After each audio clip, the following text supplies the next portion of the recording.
애굽 땅에서 나올 때부터 제3을 곧 그때에 그들이 시내 광야에 이르니라. 그들이 르비딤을 떠나 시내 광야에 이르러 그 광야의 장막을 치되 산 앞에 장막을 치니라. 모세가 하나님 앞에 올라가니 여호와께서 산에서 그를 불러 가라사대 너는 이같이 야곱 족속에게 이르고 이스라엘 자손에게 고하라. 나의 일곱 사람에게 어떻게 행하였음과 내가 어떻게 독수리 날개로 너희를 어어 내게로 인도하였음을 너희가 보았느니라. 세계가 다 내게 속하였나니 너희가 내 말을 잘 듣고 내 언약을 지키면 너희는 열국 중에서 내 소유가 되겠고 너희가 내게 대하여 제사장 나라가 되며 거룩한 백성이 되리라. 너는 이 말을 이스라엘 자손에게 고할지니라. 아멘.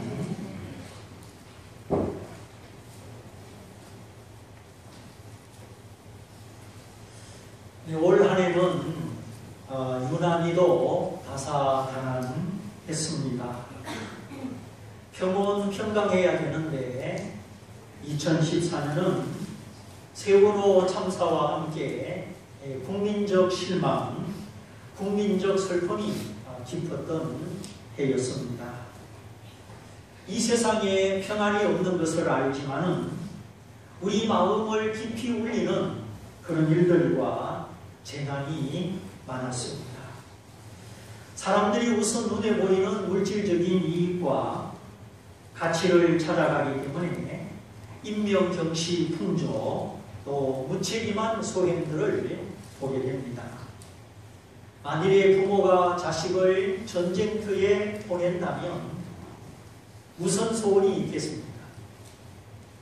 가서 몸을 세워 훈장받게 해달라고 그렇게 기도할까요? 살았으만 돌아오다오, 무사히만 돌아오다오. 그 한 가지 소원 외에는 없을 것입니다. 태중의 아기를 가진 산모도 마찬가지 건강하게 태어나기만 해라. 우리가 평소에는 잘 모르지만, 평안할 때는 잘 모르지만 인간의 힘으로 어쩔 수 없는 재난을 맞이할 때 우리 생각은 단순해집니다. 평소에 그냥 무디던 것이 얼마나 고마운지를 알게 되죠. 배가 부러져서 철심지를 허벅지에 박은 사람, 가슴에 심장 박동기를 달고 다니는 사람, 이 사람의 육체 하나만 놓고 보더라도 우리가 평소에 누리는 것이 얼마나 감사한지 모릅니다. 그러면 왜 우리는 그때에 감사한 줄 모르고 그때에 하나님을 찾지 않고 뒤늦게 무슨 사고 사건 앞에 하나님을 찾을까? 그것은 평소 우리 마음이 하나님과 멀어졌기 때문이고 귀담아 하나님의 말씀을 경청하지 않기 때문입니다. 설마 그렇겠느냐? 설마 하나님의 말씀이 다 이루어지겠느냐? 우리가 이렇게 가볍게 듣는 것이지요. 그러면 하나님이 우리를 버리시느냐? 절대 버리시지 않습니다. 하나님은 포기를 모르고 하나님은 안 되는 일이 없으시고 그 마음에 하고자 하는 일이면 모든 것을 하시는 분이십니다. 다만 하나님은 우리가 이제 하나님 없이 살 수 없는 줄을 알게 하십니다. 우리 마음 깊은 곳에 정말 내가 하나님 은혜 없이는 내가 살 수가 없구나. 이것을 우리 마음에 알게 하신다는 것이죠. 햇빛 없이 살 수 없고 공기 없이 물 없이 살 수 없고 그처럼 우리 영혼은 하나님 없이는 살 수가 없습니다. 그런데 우리는 하나님을 믿고 따르기보다도 우리 자신의 생각, 자신의 포부, 자신의 능력에 매여서 살 때가 많습니다. 내가 이날까지는 이렇게 노력하고 또 이렇게 노력하고 이렇게 우리의 인간적인 계획과 포부가 있는데 거기에 매여서 살 때가 많다는 것이죠. 그래서 하나님이 도와주시면 좋고 안 도와주셔도 큰 탈이 없다, 이런 생각. 그래서 하나님이 내 마음 중심에 계신 것이 아니라 저 주변의 변두리에 손님처럼 계시는 경우가 많았습니다. 우리는 이 실상을 알고 이 세상의 위험을 아는 지식이 부족합니다. 주님이 말씀하신 그대로 지금은 도처에 전쟁과 기근과 지진이 많이 일어나고 여러 가지 사고, 사건, 난리와 난리의 소식을 듣고 있습니다. 비행기 사고 소식, 테러 소식, 배 소식. 그것이 지금 당장 나하고 상관이 없기 때문에 우리가 너무 안심하는 것이 아닌가. 우리가 하나님의 눈으로, 성경의 눈으로 이 세상을 볼 줄 아는 눈이 있어야 되는데 그저 좁은 소견으로 자기 눈앞에만 바라보고 우리가 미래적인 시선을 가지지 못할 때가 많습니다. 정말 내 영혼의 때를, 나의 영원한 때를 내가 준비하며 살아가고 있는가? 내가 하나님 앞에 서서 하나님을 만나는 그 날을 생각하면서 우리가 살아가고 있는가? 스킨, 스쿠버나 잠수사들은 항상 이제 산소통을 메고 들어가죠. 통에 100%를 꽉 채워서 들어갑니다. 그런데 산소가 80%가 소모되면 활동을 멈추고 다시 지상으로 올라온다고 합니다. 그러니까 20%는 항상 남겨놓고 언제 어디서 발생할지 모르는 비상사태를 대비한다는 것이죠. 남아있는 산소 20%의 산소는 비상용입니다. 그건 활동용이 아닙니다. 그만큼 바다 속 물 밑에 또는 동굴 탐 사이에 어떤 악조건이 일어날지 모르기 때문이죠. 나는 나 자신을 충분히 이해하고 있는가? 나는 내 삶의 의미를 충분히 이해하고 있는가?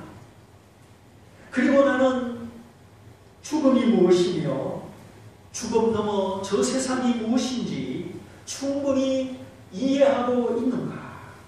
우리가 좀 더 근원적으로 우리 삶을 조명해 볼 필요가 있습니다. 만일에 내가 교통사고가 나고 팔 하나나 다리 하나를 잃게 되면 나는 어떻게 될 것인가?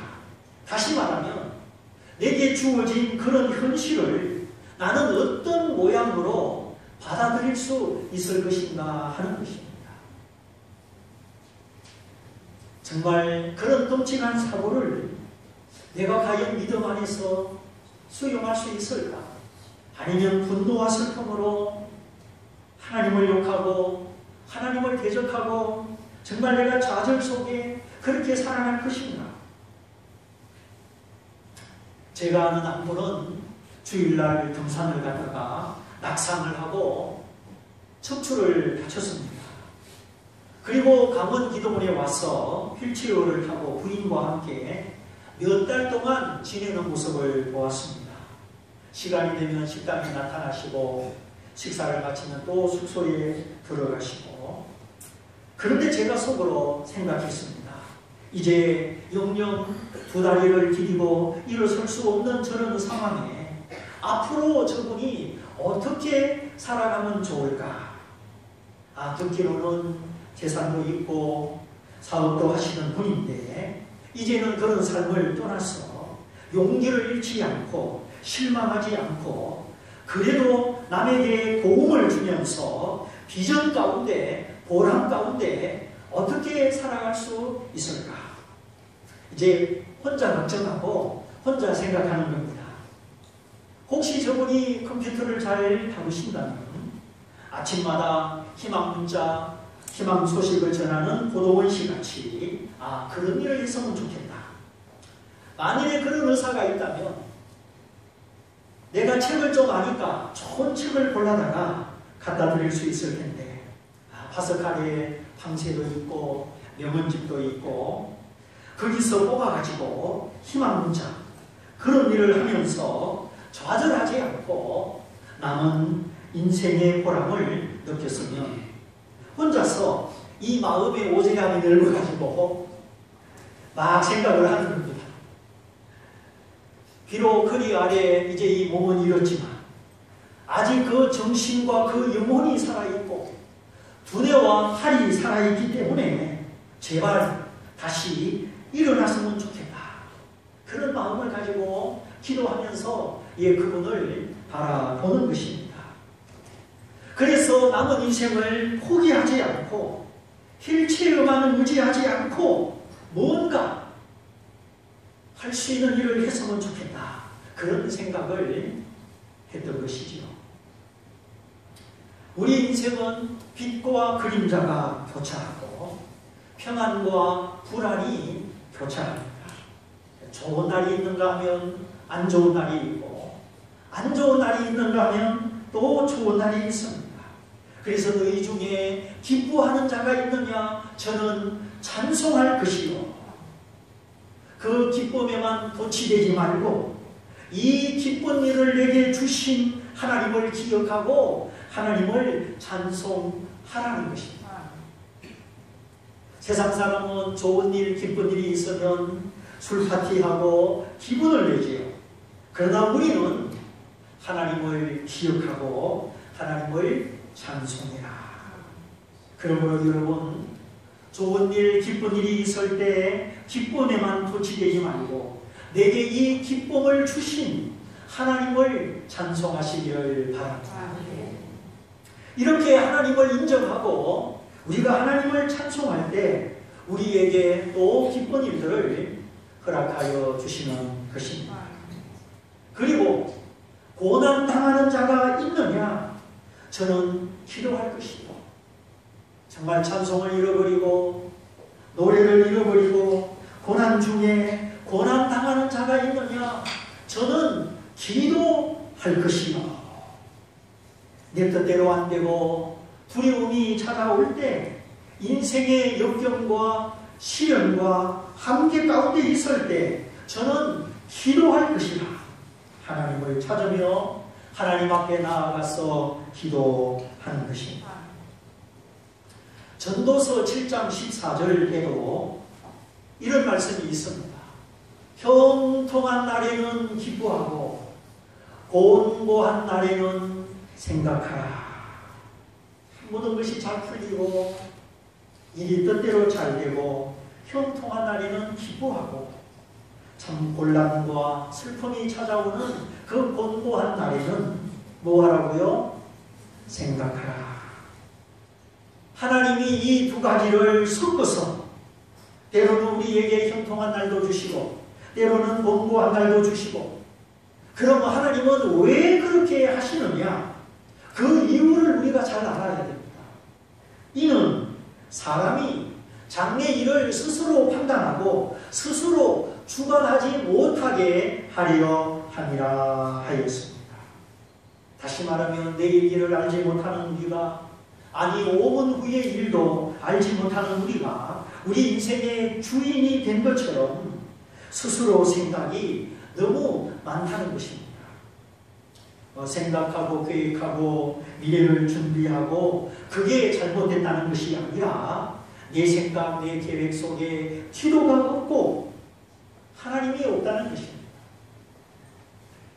그저 자기 생각, 자기 계획, 자기 포부 속에 살아간다는 것이죠. 우리가 대단한 것 같지만 사실 얼마나 연약합니까? 우리가 다 할 수 있는 것 같지만 알고 보면 할 수 있는 것보다 할 수 없는 것이 훨씬 더 많은 것을 깨닫게 됩니다. 그러므로 하나님 없이 천국 없이 하나님이 주시는 영혼의 기쁨과 생명이 없이 그렇게 이 세상에 심취되어서 하나님은 액세서리가 되고 하나님은 돌돌이가 되고 내가 내 인생의 주인이요 내가 스스로 왕입니다. 거기다가 뭐 자식이라도 하나 생기면 거기 또 온통 신경을 써서 하나님을 잊어버립니다. 하나님이 저 구석방에 앉으셔서 얼마나 눈물을 흘리시는지. 예수님도 예루살렘아 예루살렘아 암탉이 병아리를 품으려 함과 같이 내가 너희를 품으려 한 적이 몇 번이었더냐. 그런데 예루살렘의 대제사장 서기관 바리새인들은 기어이 하나님의 아들 예수님을 거절하고 십자가에 못 박아 죽이고 말았습니다. 하나님의 아들을 죽이고 거절한 죄, 그러고도 저들이 어떻게 기도했습니까? 이 죄를 우리와 우리 자손에게 돌리소서. 이게 참 무서운 기도였습니다. 그 당시는 우리가 뭐 잘못한 것이 있으면 벌을 받겠다. 하나님이 벌 주실 게 있으면 마음대로 해봐라. 그러나 우리 저 예수는 살려줄 수 없고 어쨌든 죽여야 되겠다. 그래 모함에서 본디오 빌라도에게 예수님을 고발하여 죽게 만들고 이 죄를 우리와 우리 자손에게 돌리소서. 유대인들은 하나님의 아들을 거절하고 십자가에 못 박아 죽이면서도 그렇게 오만했습니다. 과연 예수님 십자가 부활 성천 이후 37년 되던 해 로마의 황제의 아들 기도가 수십만의 로마 군사를 이끌고 예루살렘을 함락시킵니다. 그때의 돌 하나도 돌 위에 남지 않고 성벽과 성전이 다 파괴되지요. 그때 죽은 유대인의 숫자가 300만 명이라고 합니다. 2000년 전에 300만 명, 얼마나 많은 숫자입니까? 그래서 예수님이 그날에 너희가 뒤돌아보지 말고 도망가라. 겉옷을 가지러 뒤로 돌이키지 마라. 그날이 안식일이나 겨울에 일어나지 않도록 기도해라. 그날에 젖먹이는 해와 아이된 여자는 화가 있으리라. 주님이 그렇게 말씀하셨죠. 그리고 우리 자손에게 이 죄를 돌리소서. 우리가 잘못한 게 있다면 우리 자손까지 형벌을 받겠다는 그런 무지와 오만스러운 기도를 했던 것입니다. 예수님을 믿지 않는 죄, 예수님을 환영하지 않고 거절한 죄가 이렇게 큰 것이죠. 그래서 히틀러 시대에 유대인들이 600만 명이 가스실에서 또는 학살을 당했는데 이 죄를 우리와 우리 자손에게 돌리소서. 그 기도가 그때 응답됐다고 하는 학자들이 있습니다. 그 유대인들의 안경이 산더미처럼 쌓여있는 것 사진전을 통해서 본 적이 있었습니다.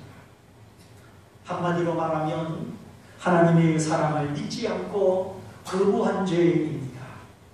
빛 앞으로 나오라고 하여도 하나님의 빛 앞으로 나오지 않고 어둠 속에서 자기 마음대로 살기를 고집한 죄입니다.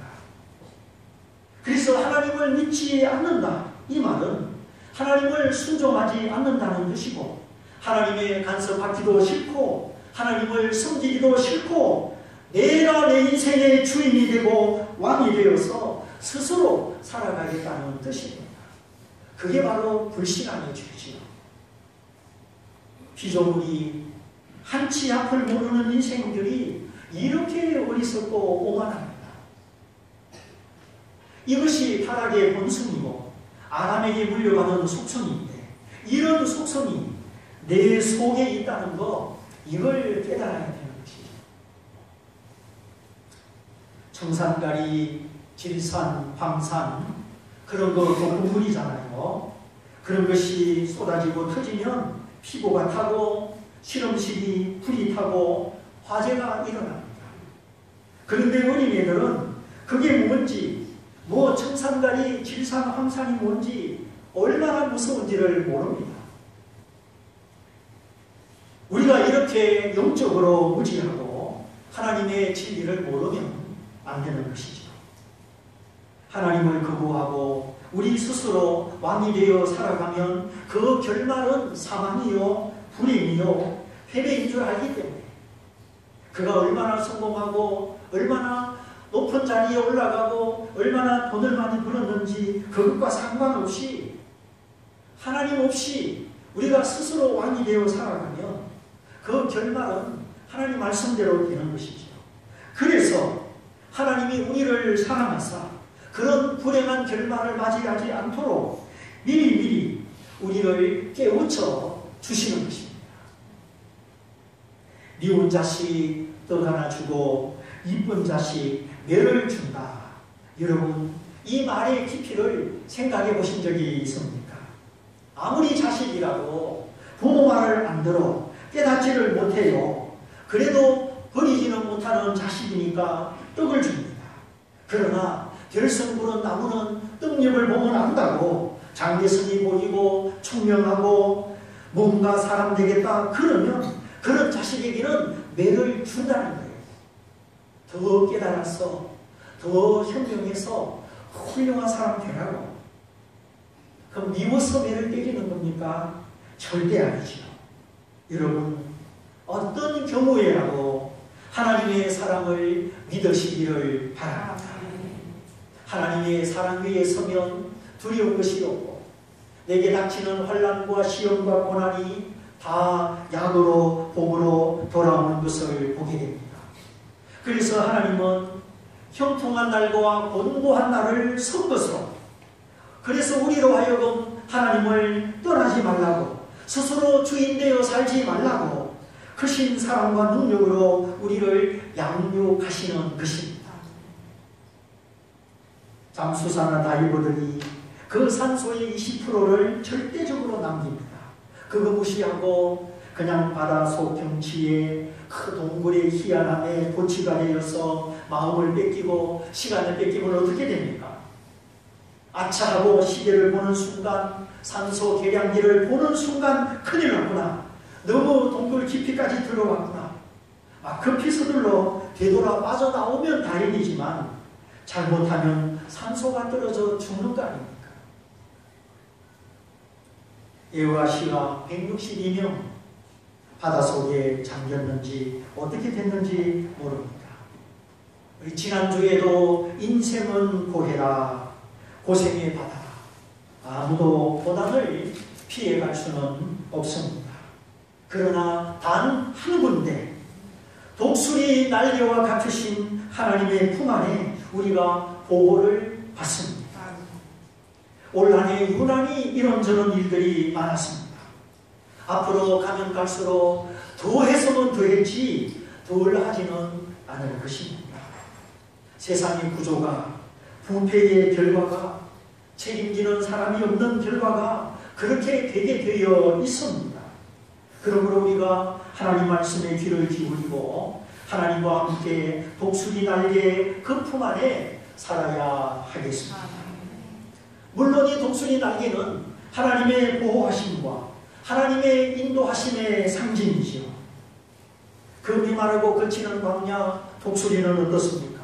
아무 일이 없다는 것이 유유히 하늘을 나릅니다. 언제나 안전한 곳으로 목적지를 향하여 나아갑니다. 독수리는 하늘의 지배자요, 세종의 왕이요, 감히 추격할 수가 없습니다. 날카로운 부리와 힘있는 발톱, 그리고 날개를 펴면 2m가 넘는 그 자그마함을 가지고 있습니다.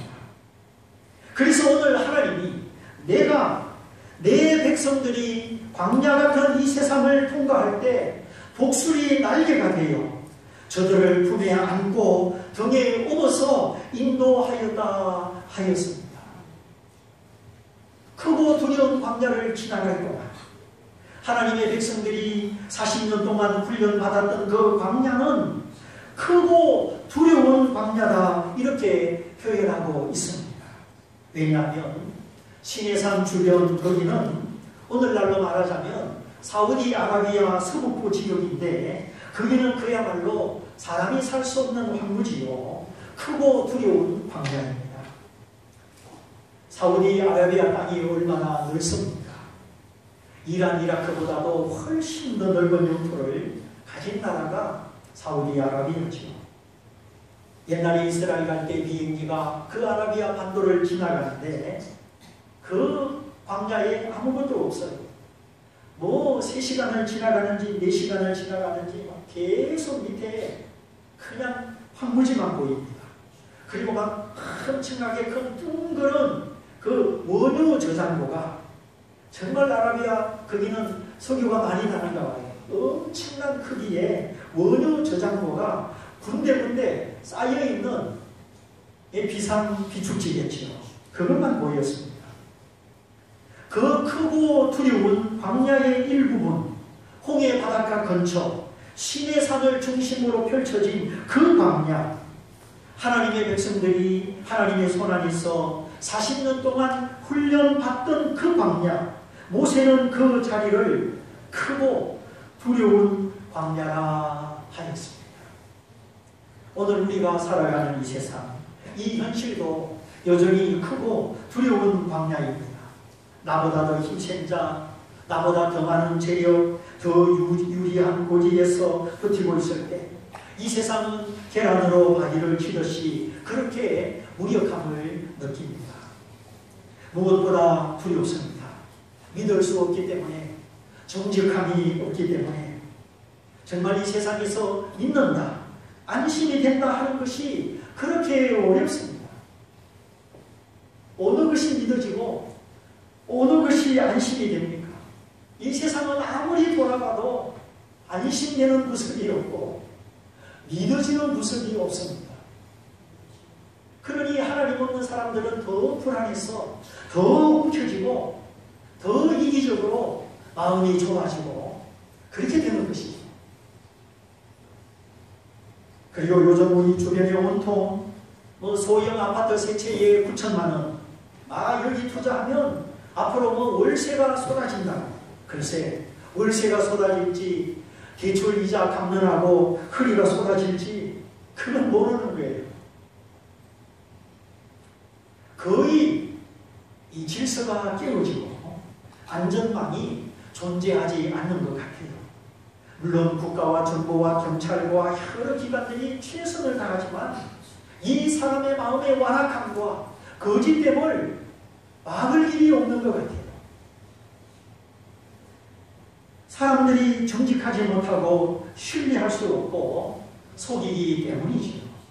이런 사회, 이런 현실, 정말 크고 두려운 광야가 아닙니까?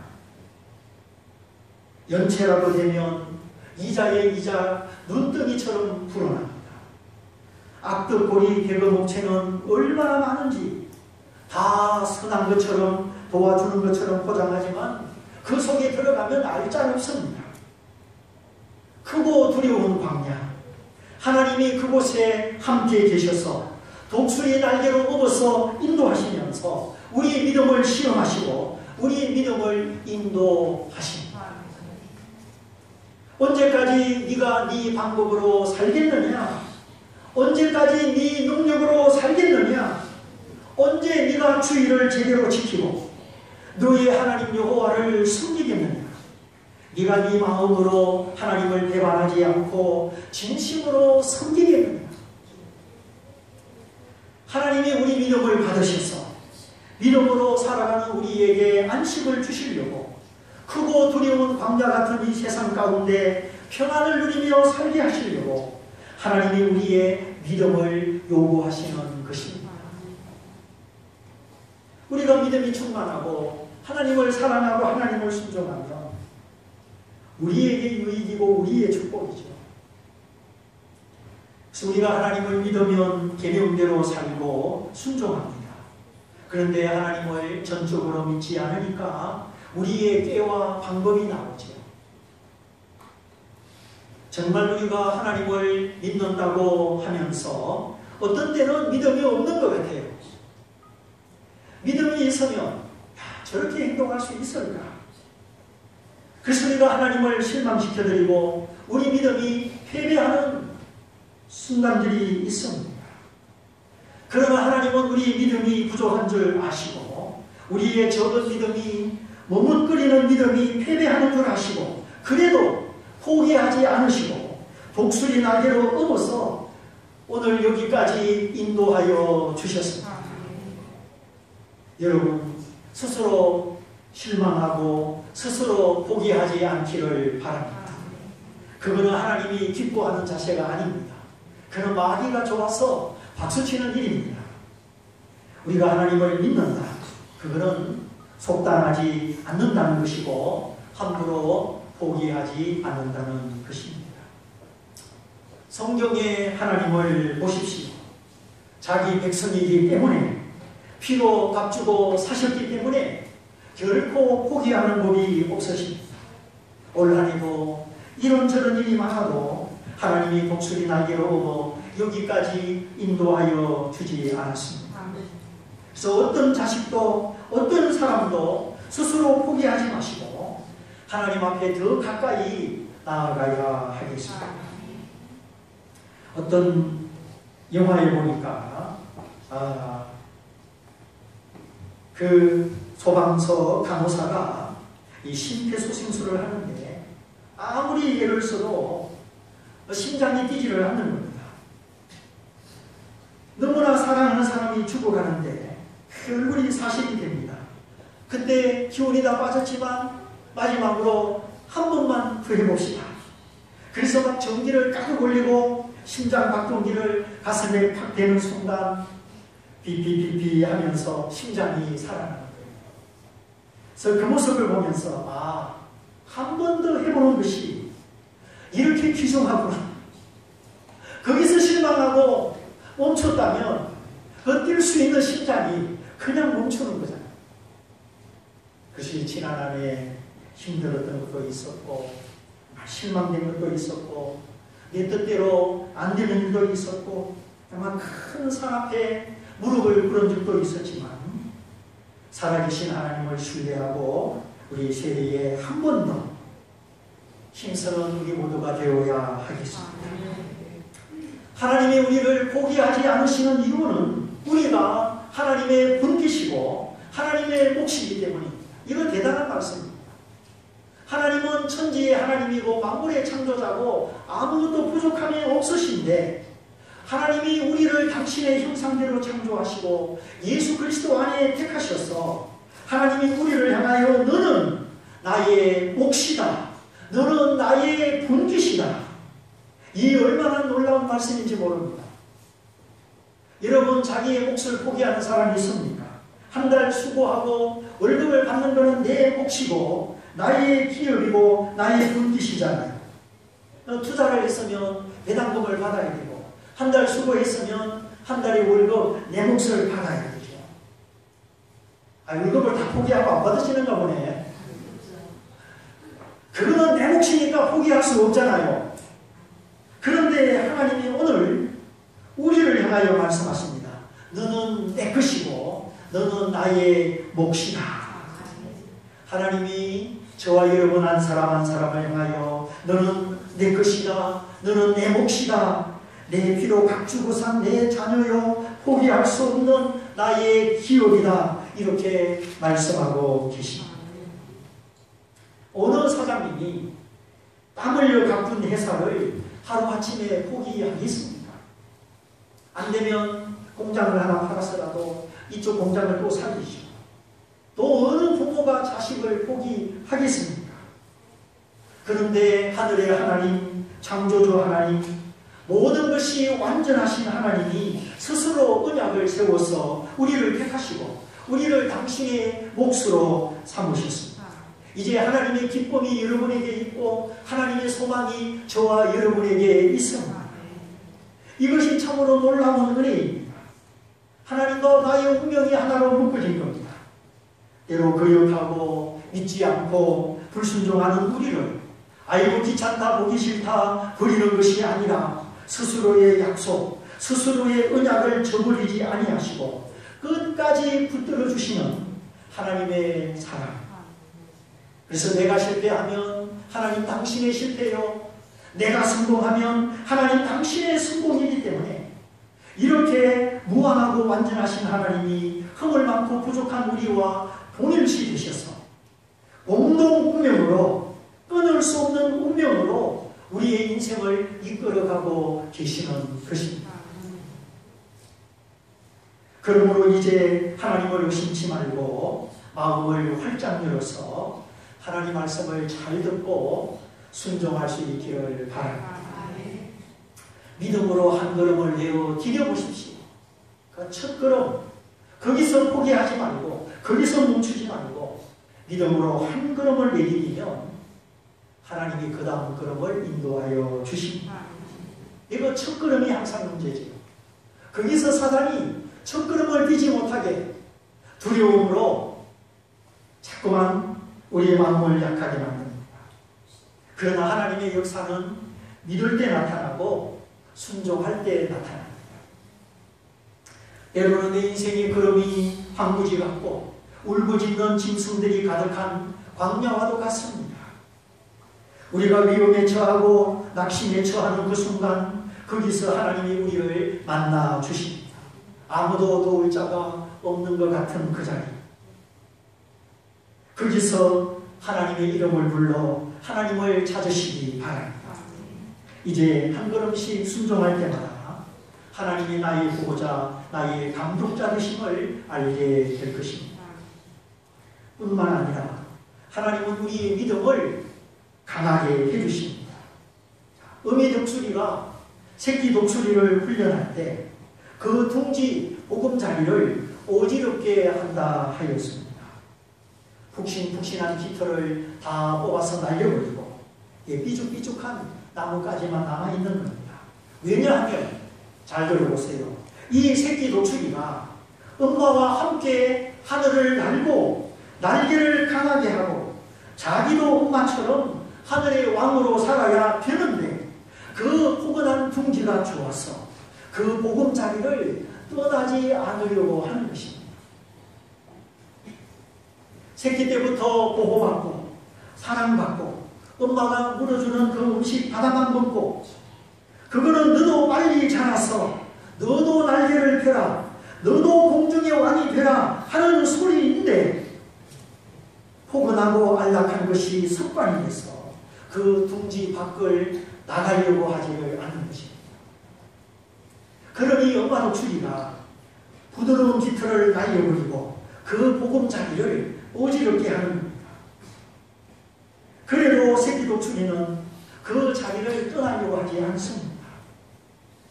아직도 자기 날개를 믿지 못하고 독수리인 것을 알지 못하고 정체성이 부족하기 때문이죠. 그렇다고 그냥 두면 이 독수리는 날개가 자라지 못하고 그 날개가 힘을 얻지 못하고 둥지에 앉아있다가 어느 날 뱀에게 물려 죽게 되는 것입니다. 그래서 독수리는 날개를 펴야 됩니다. 독수리는 하늘을 날아야 됩니다. 그래서 그 둥지를 떠나지 않으려는 그 새끼를 엄마 독수리가 움켜쥐고 하늘 높이 올라가서 공중에서 새끼를 놓아버리는 것입니다. 그러면 이 독수리가 그때서 누구 날개를 펴니까? 비로소 자신의 날개를 펴는 것입니다. 할 수 없이 퍼덕거립니다. 퍼덕퍼덕 땅에 떨어지기 전에 엄마가 휙 날아와서 등에 업고 또 올라가서 떨어뜨리고 또 날아와서 등에 업고 올라가서 떨어뜨리고 이렇게 해서 독수리에게 자신감을 주고 그 날개에 힘을 주고 이제는 부모의 힘이 아니라 부모의 믿음이 아니라 자기 믿음으로 자기 힘으로 살게 하는 것입니다. 하나님이 우리를 이렇게 이 크고 두려운 광야, 이 세상 살아올 동안 하나님이 우리를 눈동자처럼 보호하사 큰 능력의 날개로 인도하여 주셨습니다. 때때로 의존성을 끊어버리고 스스로 설 수 있도록 보금자리를 어지럽게 하고 공중에서 떨어뜨리고 받아주고 떨어뜨리고 받아주고 이렇게 우리 믿음의 날개를 튼튼하게 만들어 주셨습니다. 이제는 여러분의 믿음을 고백하고 여러분의 믿음을 스스로 지키고 여러분의 믿음을 사용하시기를 바랍니다. 변치 않으시는 하나님, 포기하지 않으시는 하나님, 나의 거역함과 불신앙과 적은 믿음에도 불구하고 유난히 일이 많았던 올 한해 하나님이 여기까지 지켜주셨습니다. 내가 당하는 모든 일이 하나님의 큰 사랑과 능력 안에 있습니다. 이제 하나님의 말씀을 잘 듣고 그 말씀 순종해서 아무도 빼앗지 못하는 하나님의 소유가 되시고 하나님의 손에 쓰임받는 제사장 나라가 되시고 거룩한 백성, 헌신된 백성 다 되셔서 내년 이 시간에는 내게 있는 하나님의 믿음을, 내게 주신 하나님의 은혜를 자랑하는 모든 성도 다 되시기를 주님의 이름으로 축원드립니다. 축원드립니다. 이 말씀을 붙잡고 다 같이 기도하겠습니다. 주여, 나의 약함과 무뭇거리고 절뚝거리고 두려워함에도 불구하고 목소리 날개로 얻어서 이곳까지 오게 해주신 하나님 아버지, 버리지 아니하시고 이 믿음의 날개를 강하게 해주신 아버지를 이제 믿음을 펴서 주님을 따르기 원합니다. 우리 다 같이 말씀을 붙잡고 기도하겠습니다. 할렐루야.